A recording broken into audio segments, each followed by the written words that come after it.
दूध पानी को मिला दीजिए, हंस के आगे रख दीजिए। हंस में क्या क्षमता है? वो दूध पी लेगा, पानी छोड़ देगा, है ना? वो हंस, परमहंस क्या है? गुरु महाराज कहते थे हमको हंस भी नहीं है, परमहंस बनना सरल बात है ना? उसी तरह से जो उस आत्म तत्व को जान जाते हैं, है ना, वही साक्षात संत सद्गुरु है ना? अब व्यास जी के बारे में कहना ही क्या, वे तो ज्ञानी थे ही। अब देखिए उनके सुने ही कैसे कैसे जन्म हुआ। माँ देखिए कहाँ, मच्छुद्री, है ना, निषाद की पुत्री, हाँ, नाव चलाती। अब बताइए, लेकिन राजा देख करके मोहित हो गए। जब मोहित हो गए कहा हम तुमसे शादी करना चाहते हैं। कहा देखते हैं मेरा शरीर से कितना बदबू निकलता है, कहा तुमको पवित्र बना देते हैं। युवती ये थे, है ना, ऋषि बहुत उम्रदराज, और वो छोटी बाली, है ना, कहा तुमको हम तुरंत वैसा बना देते हैं, तुरंत व्यस्क बना दी। और कहा भी दीन है, रात बना देते हैं, क्या दिक्कत है? सब तीन सब मेरे पास है, पराशक्ति देखी, है ना, तुरंत बादल। इसलिए मैं सुबह कहा था कृष्ण द्वैपायन नाम उसका है ना, कहीं कहीं बादरायण भी बोलते। इसलिए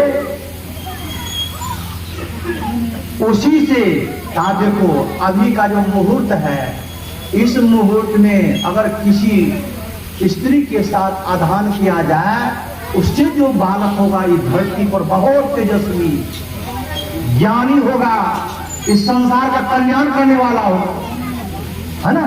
देखिए तो वही पराशर मुनि उस मजगंधा के साथ, है ना, आधान किए, उसी से पुत्र हुआ।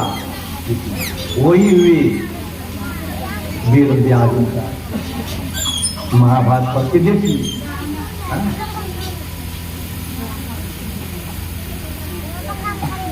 तीन कन्या लाए थे, तीनों कन्या से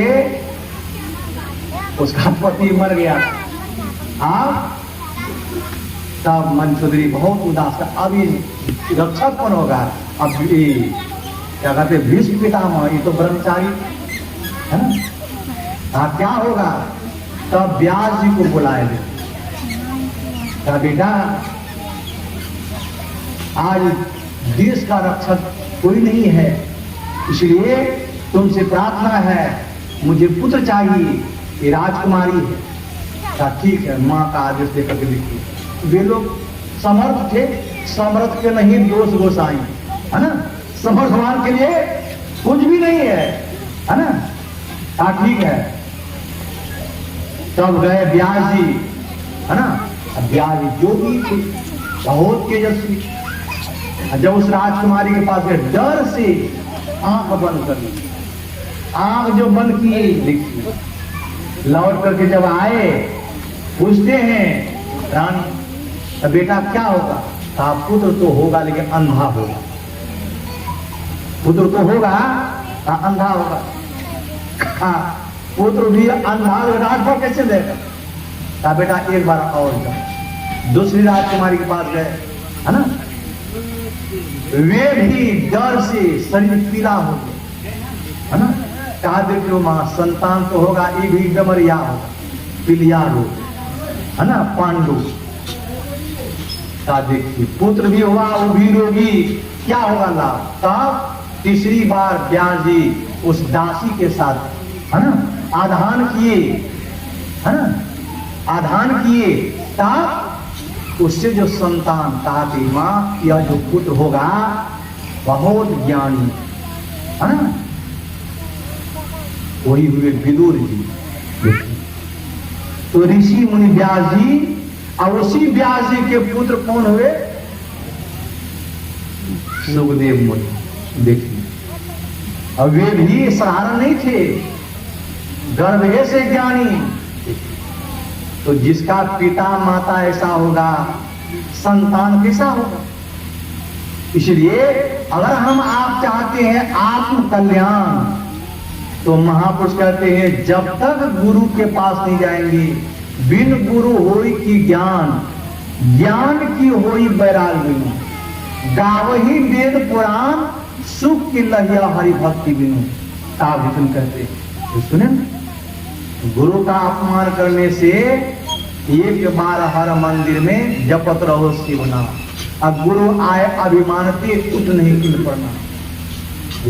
तो गुरु तो बड़ा सरल थे, ब्राह्मण थे, अच्छा कोई बात नहीं, जप कर रहा है, हम ही बताएं जप कर रहा है।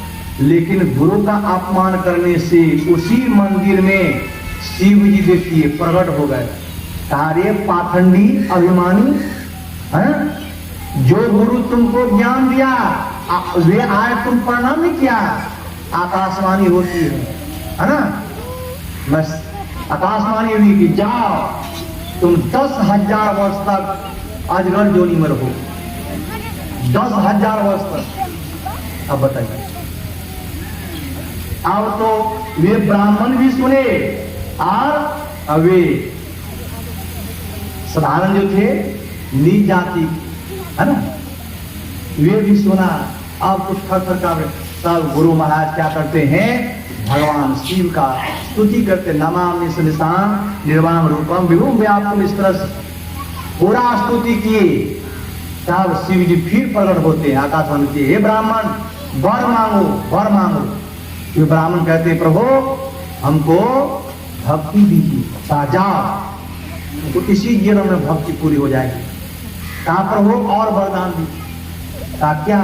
ताई मेरा शिष्य है, ज्ञान नहीं है, अज्ञानी है, अज्ञान में कैसा किया, इतना बड़ा जो आप श्राप दिए, इनका श्राप को आप माफ कर दीजिए। कहा नहीं, यदि मेरा अपमान करता तो मैं सह लेता, लेकिन संत का अपमान जो करता है, ये अगर श्राप देंगे, इसको दंड नहीं देंगे तो वेद का धर्म समाप्त हो जाएगा मार। कहा लेकिन तुम कहते हो तो ठीक है, इसका कुछ कम कर देते हैं, है ना, माइनस कर देते हैं। तो 10,000 से 9,000 छूट, लेकिन 1,000 तो इसको भोगना ही पड़ेगा, है ना। लेकिन भोगने में भी भगवान कहते हैं हे ब्राह्मण, इसको जन्मने मरने का दुख नहीं होगा। जन्मने मरने में जो दुख होता है वो इसको नहीं होगा।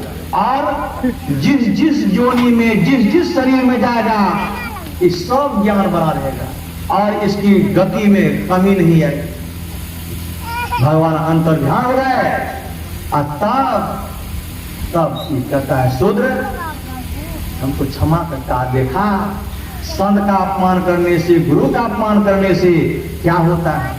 ये कबीर साहब कहते हैं अहम अग्नि हृदय सर जरे, अब गुरु से चाहे मान, किनको जमनौता दिया हो हमरे मेहमान, है ना। अरे गुरु की छोड़िए, अतिथि अगर कोई आ जाए, अगर आप उसका सम्मान नहीं करते हैं तो सोचिए पाप लगता है ना। इसलिए धर्म बतलाता है, बड़े का आदर कीजिए, गुरु का आदर कीजिए। और गुरु साधारण नहीं होते हैं, गुरु साक्षात परमात्मा ही होते हैं। कबीर साहब कहते हैं परमात्म गुरु निकट विराजे। जाग जाग मन मेरे, हम लोग सोए हुए हैं, अब परमात्मा आपके पास बगल में है, लेकिन सोए हुए है ना, जगाते हैं। ढाई के सदगुरु चरणों लागू, अब दौड़ करके उसके चरण पकड़ो। काल खड़ा सिर तेरी, हम लोगों के ऊपर भी काल है ना।